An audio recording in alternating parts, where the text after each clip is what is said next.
असं की मी म्हटल्याप्रमाणे उद्धव ठाकरेंच्या त्यांचं मानसिक संतुलन ढासळलेलं आहे.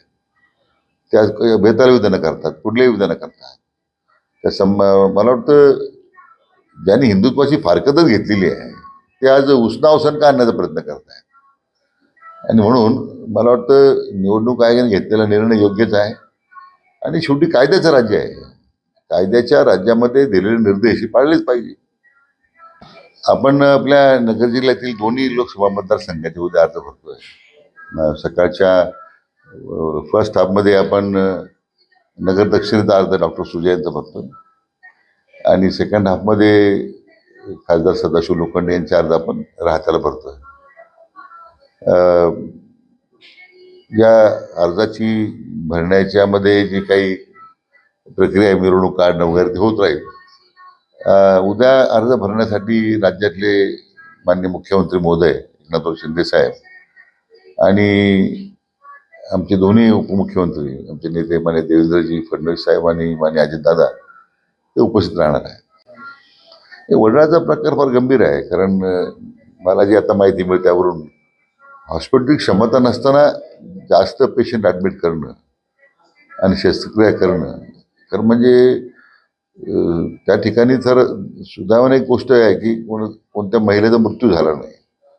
परंतु मला हा प्रश्न पडलेला आहे की तिथलं ग्रामीण रुग्णालय आहे किंवा तिथे असणारं जे प्राथमिक आरोग्य केंद्र आहे यांनी ताबडतोब याच्यावर कारवाई ताबडतोब ह्या महिला प्राथमिक आरोग्य केंद्र किंवा ग्रामीण रुग्णालयाच्या ऐवजी खाजगी रुग्णालयात का गेल्या?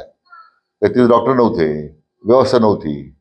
हे सगळे गंभीरच प्रश्न तयार झालेले आहेत. निश्चितच त्याबद्दल चौकशी करण्याच्या संदर्भामध्ये सिव्हिल सर्जन असतील तालुक्याचे आरोग्य अधिकारी त्यांचं त्याबद्दल कारवाई करावी अशी विनंती मी माननीय जिल्हाधिकाऱ्यांना त्या ठिकाणी केलेली आहे. आणि आमचा तोच प्रयत्न मला गेले वर्षभर सुरू आहे की या वाळू माफियाचा आच्छा जो मांडला गेला आहे तो मागच्या काळामध्ये मागच्या महसूल मंत्र्यांच्या काळामध्ये त्यांना जो राजश्री मिळत होता त्यांच्या स्वतःच्या तालुक्यामध्ये असेल किंवा अन्य सर्व राज्यामध्ये हा सुद्धा नगर दक्षिणेच्या उमेदवाराबद्दल बरोबर कोण आहेत यांच्यावर ज्या कारवाई झाल्या आहेत मला वाटतं सगळ्या राज्याला ही लागलेली वाळूची कीड होती, माफियांची कीड लागलेली आहे. अनेक तरुणांचे जीवन उद्ध्वस्त झालेले आहेत.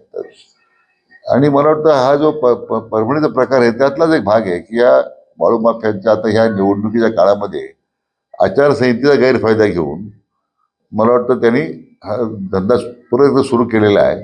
पण माझी मान्य जिल्हाधिकारी परभणीचे असतील किंवा जिल्हा पोलीस अधीक्षक त्यांना माझी या निमित्तानं सूचना राहील की तात्काळ या बाबतीमध्ये कारवाई झाली पाहिजे.